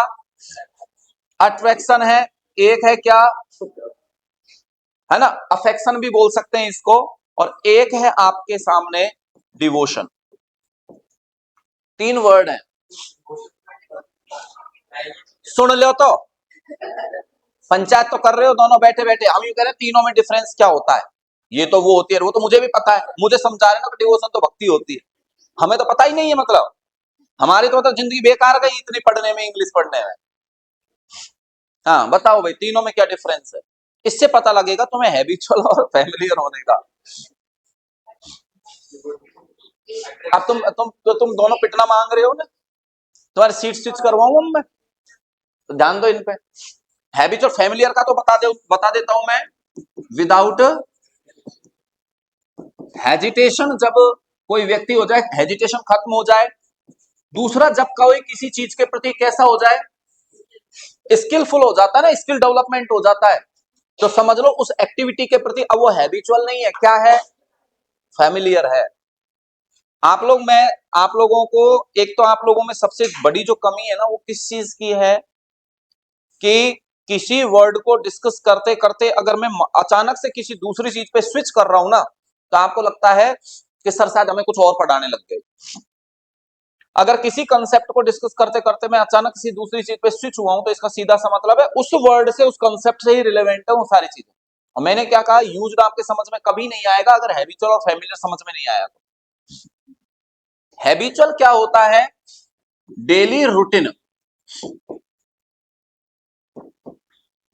डेली रूटीन है इसमें बस। अब डेली रूटीन किस चीज का, रूटीन बोले तो एक्टिविटी, तो ये आपको ध्यान रखना है। अब बताओ, अट्रैक्शन, लव और डिवोशन, तीनों में क्या डिफरेंस है? तीनों, चाहे डिवोशन हो चाहे लव हो, शुरुआत कहां से होती है, अट्रैक्शन से ही होती है। कोई व्यक्ति होता है, हाँ नहीं नहीं, बाहरी खूबसूरती क्यों, अट्रैक्शन किसी से भी हो सकता है। किसी की इंटेलिजेंस से अट्रैक्शन नहीं हो सकता क्या, किसी से भी हो सकता, वो कोई मैटर नहीं। मैंने क्या कहा है, ये दोनों आगे जो बढ़ते हैं, सीक्वेंस ऐसे चलता है, सबसे पहले क्रिएट होगा अट्रैक्शन। अगर आप लोगों ने, कुछ लोग होते हैं जो अट्रैक्शन तक ही सीमित रह जाते हैं, लेकिन कुछ लोग जो हैं वो उसको किसमें तब्दील कर देते हैं, बदल देते हैं। और कुछ लोग जो होते हैं लव से भी ऊपर निकलकर फिर कहां पहुंच जाते हैं, डिवोशन पर पहुंच जाते हैं, कुछ लव में अटक कर रह जाते हैं। डिफरेंस क्या है इसको समझना। अट्रैक्शन किसी क्वालिटी के प्रति आपका समर्पण है, यानी वो लिमिटेड टू क्वालिटी, क्वालिटी तक ही क्या है, सीमित है।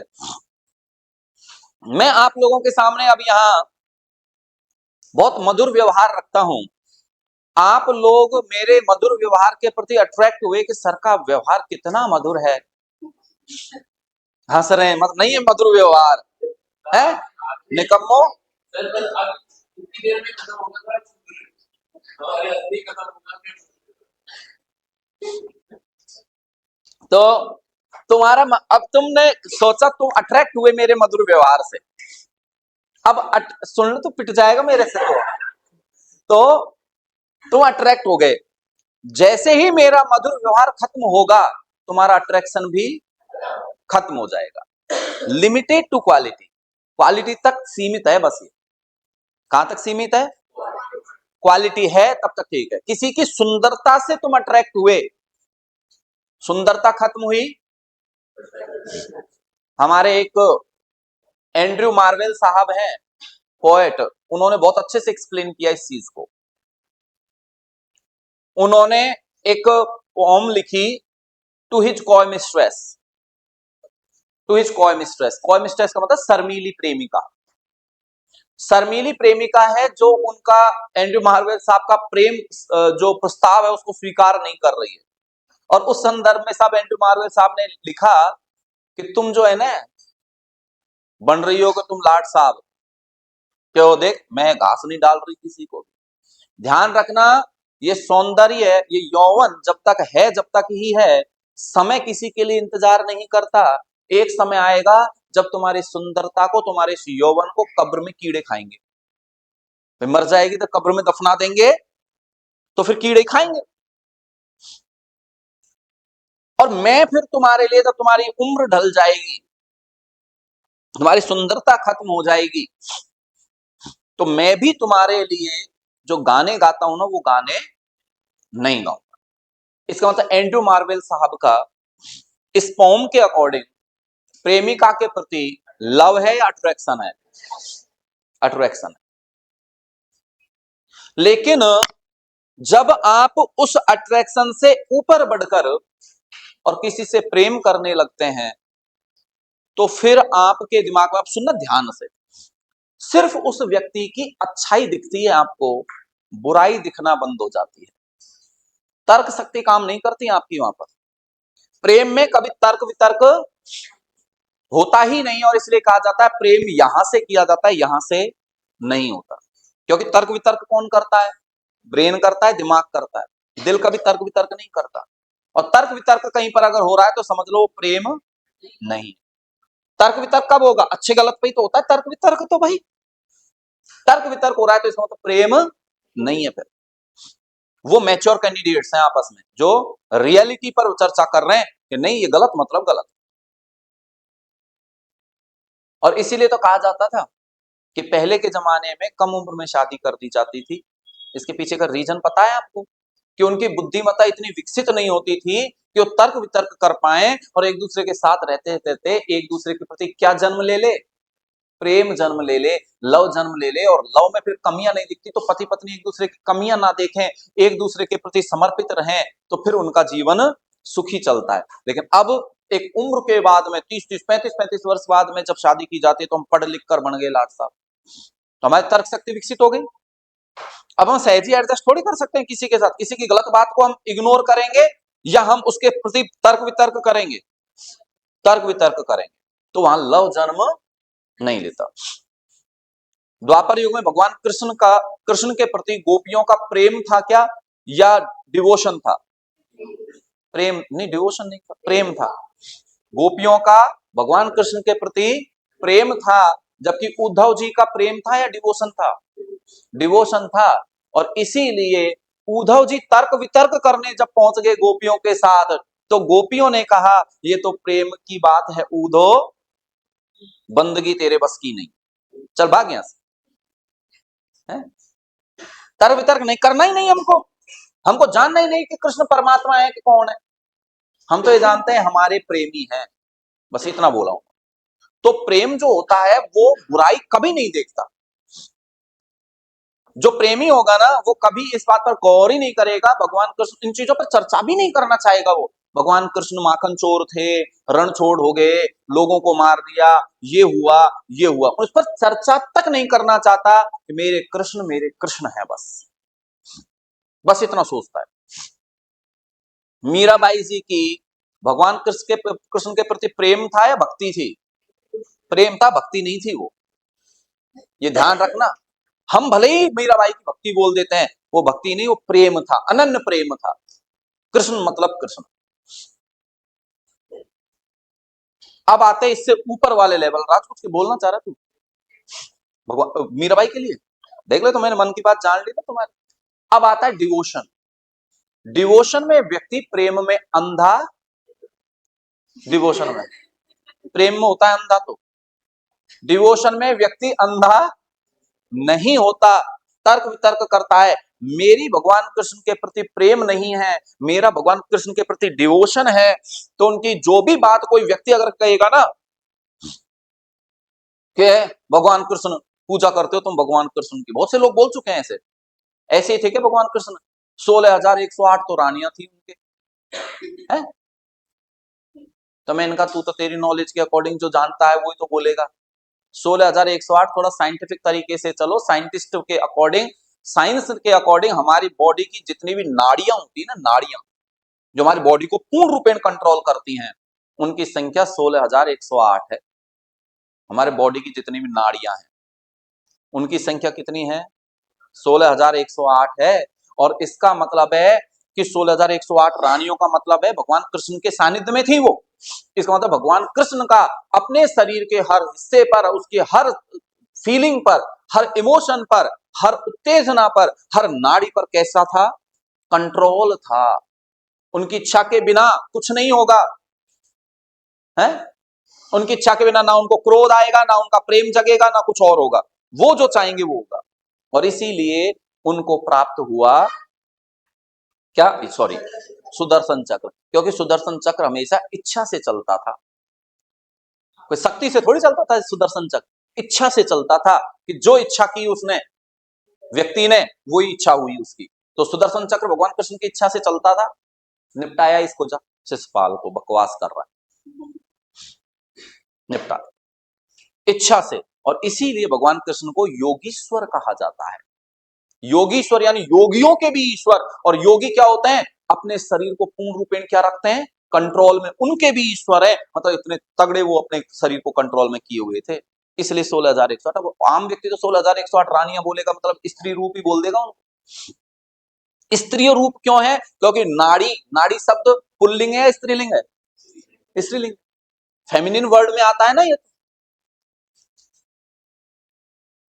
तो इसलिए अब मैं जब कभी भी करूंगा तो इस तर्क वितर्क करूंगा, तर्क वितर्क करूंगा तो इसका मतलब प्रेम नहीं है। अब मेरा तो क्या है?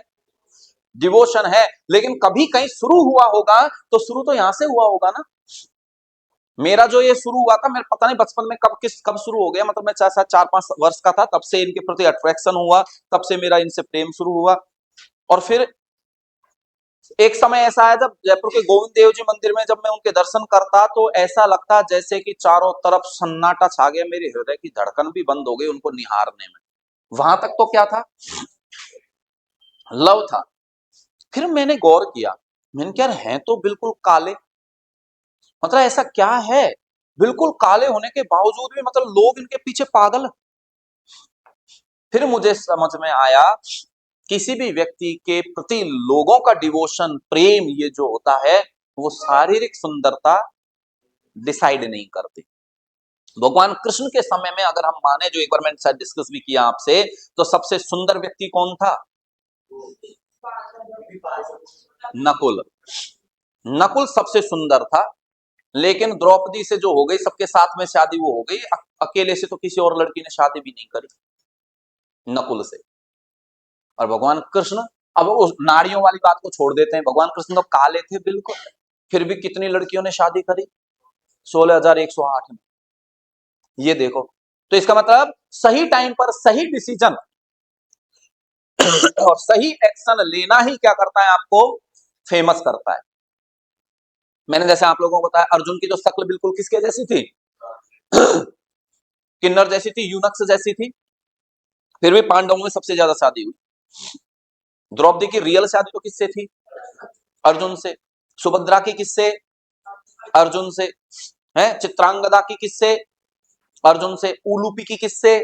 नागकन्या उलूपी जो थी उसकी शादी किससे? अर्जुन से। सबकी शादी अर्जुन से हुई। शकल तो कुछ नहीं थी उसकी, शकल तो बहुत बेकार थी। और इसीलिए तो जब उसे वृहन्नला बनने में कोई 1% दिक्कत नहीं हुई। भाई क्या करना था? कपड़े ही तो बदलने थे। है शकल तो किन्नर जैसी थी। तो इसलिए तो मुद्दा ये होता है कि डिवोशन बहुत बाद में जन्म लेता है। ये बिल्कुल माय डियर वैसा ही है। कहा जाता है कि जो भौतिक भक्ति जो की जाती है ना, जैसे इसको हम बोलते हैं भौतिक भक्ति होती है, एक मानसिक भक्ति होती है, मानसिक जप होता है, मानसिक पूजा होती है, एक भौतिक पूजा होती है। भौतिक पूजा में आपको मंदिर जाना होता है, जल चढ़ाना होता है, पूजा पाठ करनी होती है। नहीं, मानसिक पूजा में आप अपने दिमाग में ही ये कल्पना कर रहे हैं, मैं ईश्वर के सम्मुख बैठा हुआ हूं या बैठी हुई हूं, जल चढ़ा रहा हूं, पूजा पाठ कर रहा हूं, पूरा मानसिक रूप से चलता है। और कहा जाता है भौतिक पूजा से 1000 गुना ज्यादा फलदायी होती है मानसिक पूजा। लेकिन एक बात बताओ, शुरुआत तो कहां से होगी इसकी? भौतिक से ही शुरू होगी। भौतिक रूप से हमको पता ही नहीं है कि जल चढ़ाते कैसे, फूल चढ़ाते कैसे हैं और चंदन लगाते कैसे हैं। मानसिक पूजा क्या कर लोगे फिर तुम? है? लेकिन हम ज्यादातर समय यही देखते हैं, कोई व्यक्ति जन्म लेता है तब से लेकर मर ही जाता है, भौतिक पूजा में उलझा रह जाता है। और इसीलिए उसका ईश्वर से मिलन नहीं होता। ईश्वर तो मानसिक रूप से जब आप करोगे काम तो होगा ना। तो इसलिए होता है। तो शुरुआत तो यहीं से होगी। यहां तक पहुंचने के लिए भी आपको शुरुआत तो यहीं से कर। डायरेक्ट भक्ति जन्म ले लेती है क्या? डायरेक्ट भक्ति कैसे जन्म ले लेगी भाई? नहीं, शुरुआत तो यहीं से है। फिर वो तब्दील होगा लव में। हो सकता है किसी व्यक्ति के लिए लव में तब्दील नहीं होकर और वो डायरेक्ट डिवोशन में तब्दील हो जाए। बहुत रेयर चांस होते हैं ऐसे।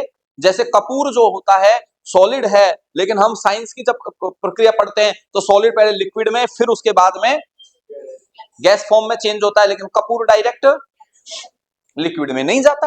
तो हो सकता है कोई व्यक्ति लव में नहीं जाए, डायरेक्ट डिवोशन में चला जाए, that is the difference. Clear है? तो फैमिलियर और हैबिचुअल का पता लग गया आपको, ये आपको विशेष ध्यान रखना है। अब ये मैंने आपको क्यों बताया, कारण क्या है, जब हम यूज्ड को पढ़ते हैं तो यूज्ड एक तो आता है किसके रूप में, एक आता है ये किसके रूप में, एडजेक्टिव के रूप में, और एक आता है किसके रूप में, मॉडल के रूप में। जब ये आता है तो ये किसको बताता है, हैबिट को बताता है। कौन सी हैबिट को बताता है, पास्ट हैबिट को बताता है। पर हैबिचुअली तो है, हैबिट मतलब हैबिचुअल। एडजेक्टिव के रूप में और मेन वर्ब के रूप में दो स्ट्रक्चर इसकी चलती हैं, और एक स्ट्रक्चर जब चलती है उसमें यह बताता है किस कंडीशन को, फैमिलियर कंडीशन को बताता है। और हैबिचुअल को जब बताएगा तब तो आपको यूज करना है सबसे पहले यूज्ड, आफ्टर दैट सीआई, और यहां विदाउट हेल्पिंग वर्ब चलना है आपको। हेल्पिंग वर्ब नहीं आनी चाहिए, क्योंकि हेल्पिंग वर्ब का काम तो खुद कौन कर रहा है, यूज्ड कर रहा है मॉडल के रूप में। लेकिन यहां फैमिलियर सिचुएशन जब आप बताएंगे तो आपको क्या लगानी है, अदर वर्ब, कोई भी वर्ब लगा सकते हो, इसके बाद यूज्ड, उसके बाद टू, और टू के बाद या तो लगाओ क्या, नाउन, या लगाओ, और अगर वर्ब लग गई ना तो वर्ब कौन सी फॉर्म में लगेगी, जेरंड फॉर्म में लगेगी। ये वो रूल था जो मैंने आपको एडिक्टेड, फैमिलियर और इन सबके साथ में टू लिखवाया था, और कहा था इनके बाद जेरंड आती, एक रूल रख रहा हूं वो मॉडल में बताऊंगा, वो ये रूल है। तो आपको समझ में आना चाहिए, यूज हमें यूज्ड ही करना है सेंटेंस में, लेकिन हैबिचुअल सिचुएशन बताना चाहते हो तो इस स्ट्रक्चर में, फैमिलियर सिचुएशन बताना चाहते हो तो इस स्ट्रक्चर का यूज करना पड़ेगा आपको, ये विशेष याद रखना है।